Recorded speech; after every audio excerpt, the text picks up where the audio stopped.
everyone, welcome back. My name is Grace. I'm a newly minted PhD in aerospace engineering, and this week I'm taking a break from gymnastics analysis. Instead, some reminiscing about my time in academia. Lately, I've been busy with graduation festivities. My PhD was conferred a few weeks ago, but I walked during graduation last year. That was back when I thought I'd be in August 2025 conferral. Was I wrong about that? So instead of stressing about graduation events, I got to watch a number of my friends in the PhD program defend their dissertations. A few of my friends who graduated last year also came back, so it was nice to catch up with them. Great excuse to use my voucher for a free scoop of sorbet at the Cornell Dairy Bar. And now, after 23 and a half years of school, I'm finally done.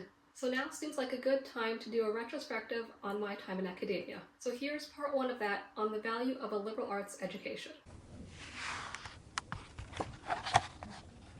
The concept of a liberal arts education is rooted in ancient Greek and Roman traditions. It was designed to prepare free citizens for participation in civic life. Classical educators believed that a well-rounded education was essential for effective citizenship and leadership. The original liberal arts curriculum was divided into two categories, the trivium and the quadrivium.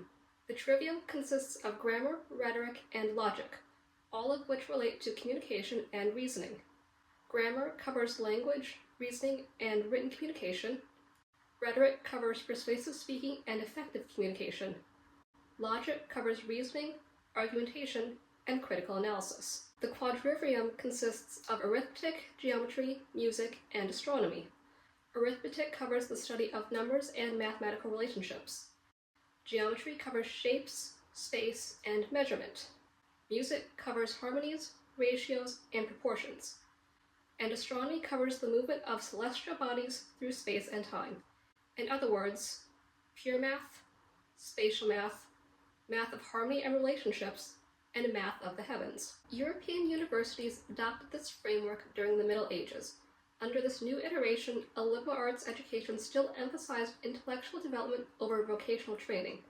Students were expected to master the liberal arts before pursuing advanced studies in fields such as law, medicine, and theology. This tradition helped establish many of the educational structures used in universities today. During the 19th century, higher education became more specialized as universities expanded their offerings in professional and technical fields.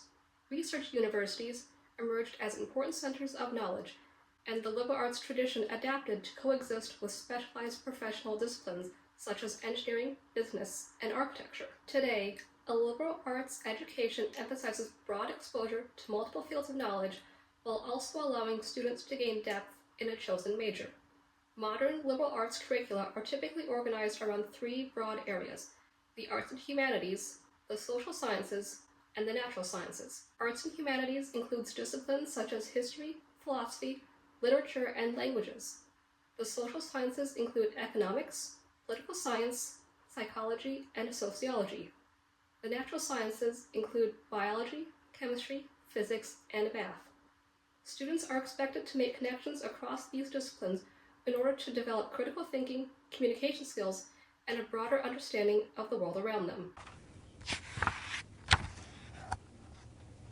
I started at Wheaton College in Massachusetts studying physics. I then got accepted into the dual degree engineering program at Dartmouth College. By the end of 5 years, I had 2 degrees, a Bachelor of Arts in Physics from Wheaton and a Bachelor of Engineering from Dartmouth. And here are a few reasons why I'm glad I did part of my undergrad at a liberal arts institution. First, small classes and getting to be a big fish in a small pond. When I went on college tours during the undergrad application process, I found large universities to be overwhelming. There were too many people and everything seemed too spread out. I didn't like the idea of being in a large lecture hall with hundreds of people either, especially when I was used to 15 to 20 people in my middle school and high school classes, where it was mostly a repeat of the same people. Wheaton offered me a more personal experience with small class sizes. The intro physics courses I took had closer to 30 to 40 people, but it didn't really overwhelm me, and I still found it easy to get to know the physics professors. It also helped that there were only a handful of physics majors taking the courses, while most of the other students were pre-med. So the number of people who were actually in it for the love of the game was small. The small classes and small departments also had the downstream effect of being able to be known as a person earlier instead of being another name in an inbox asking for a recommendation letter. It was also easier for me to stand out and take advantage of opportunities at Wheaton because there were fewer people to compete with. Reason 2. Being a liberally educated engineer, I took classes alongside people of all majors.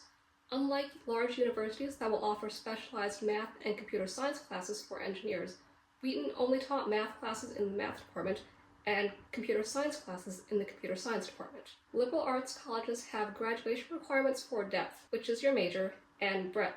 Wheaton specifically had course connections, where you had to take multiple related courses in different categories: the natural sciences, social sciences, and humanities.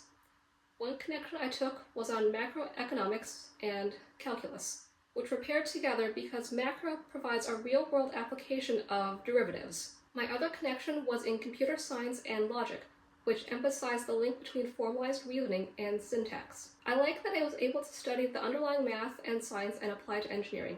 I think I got a more complete picture of engineering that way. Based on what other dual degree students have said and my own experiences TAing courses, undergrad engineering has a habit of starting from the equation and talking about how to use it. Physics and math are more likely to walk through the proof and explain why the equation is what it is. The derivations do seem to come back though around the PhD level, at least in the dynamics and controls courses that I took at Cornell. Reason number 3. More opportunities to develop soft skills. Because of how the curriculum was structured at Wheaton, I was naturally forced to communicate with people outside of my major and with non-STEM people. This isn't to say that students at large universities only talk to people in their major, but that those connections aren't as readily available. At both liberal arts colleges and large universities, there are still roommate lotteries, non-academic clubs, interdisciplinary project teams, and random interactions in the dining halls. But I do think it's fair to say that these interactions were more readily available to me because I had classes as an additional opportunity. Interacting with people studying something different from you really highlights your ability to explain complex information in your specialized domain in ways that make sense to people who don't know as much about the field as you. Some of them will be in a tangentially related field, so you can draw on similarities or shared fundamentals. But in other times, you have to figure out how to explain your technical background information to a non-technical audience and motivate why they should care about it in the first place. So, on a personal level, I find it sad to see so many liberal arts colleges having to close, including the one in my hometown. Finding a good fit is important, and some people like me are better off going to a small college than a large university. A lot of small colleges are located in small, rural towns, so when a college does close, it significantly impacts the town's cultural makeup and economics. There's a good chance the college was one of the major employers of that town. The students provide a semi-consistent customer base, and their parents help sales during family events. Some students will also want to stick around after graduating, which helps bring new people into a community to keep things innovative and fresh. A college closing also means that faculty will leave if they're not willing to stay and pivot to a new career. A lot of staff will also have to leave if they can't find new jobs in town. At the same time, I understand it. The student supply and demand isn't what it once was, and campuses are expensive to run. And I'm not just saying that because of that one econ class I took. College enrollment has declined over the past decade.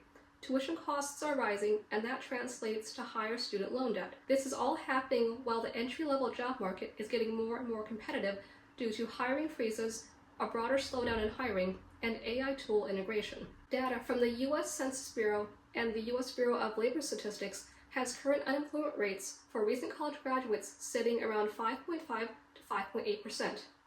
This is up from the 3.7 to 4% seen in 2016 to 2019. Although there was a dip back down to these levels in 2022 to early 2023, unemployment rates have been increasing since then. The traditional line about how the liberal arts teaches you how to think isn't as persuasive anymore.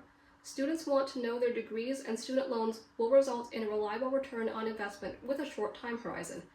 And with fewer students attending college, there's less tuition money to put towards faculty and staff salaries and other operational costs. By the time a college is really struggling, its endowment is probably depleted because it was already used to cover salaries, pay down debts in other places, and keep the institution running on a day-to-day basis. Trustees and other wealthy benefactors can only put so much into keeping a college going for so long, especially if that college has been struggling for many years. Quite simply, some colleges will have to close. Some experts are projecting that 442 private colleges are at risk of closing. In terms of students impacted, that's roughly 670,000. Now, I know this says colleges and universities, and I've been talking about small liberal arts colleges in this video, so this isn't a perfect measure of this specific type of institution. But the institution type most likely to be impacted by decreasing enrollment, small endowments, and rough financial states are liberal arts colleges. For alums and employees of these small liberal arts colleges, we just hope it's not ours. That said, I do think liberal arts colleges are recognizing the evolving job market young people are facing, and there are a few ways they're implementing changes. First, I think this is why a lot of these colleges are partnering with larger universities to offer more dual degree programs. The liberal arts college can get student tuition 3 out of the 4 years of the nominal degree program, while the student gets the liberal arts experience and a more traditionally marketable major or degree. We're also seeing more liberal arts colleges using their internship and job placement programs as selling points. Students want clearer graduation outcomes and to know they can use their degrees, especially if they know they need to use their education to pay back student loans. Finally, I think small colleges are also changing how they market themselves. Part of the appeal is the tradition of a liberal arts education and learning environment. It just has to be sold a different way. Small liberal arts colleges can say they offer an interdisciplinary learning environment where students can work on projects and teams that model real workplaces, or that your classmates in your small group intimate seminars will be your future network spanning multiple industries. So, if you want to transition to a new field, need some expert info without the hassle of cold emailing, or are in a situation where it would be helpful to call in a favor, you have people you can go to. Anyways, thanks all for clicking and watching, I really appreciate it. I still plan on doing more gymnastics stuff, but there'll also be post-grad things mixed in as well. If you enjoyed this, please consider liking and subscribing for more post-PhD and physics of gymnastics fun. Until the next one, best regards.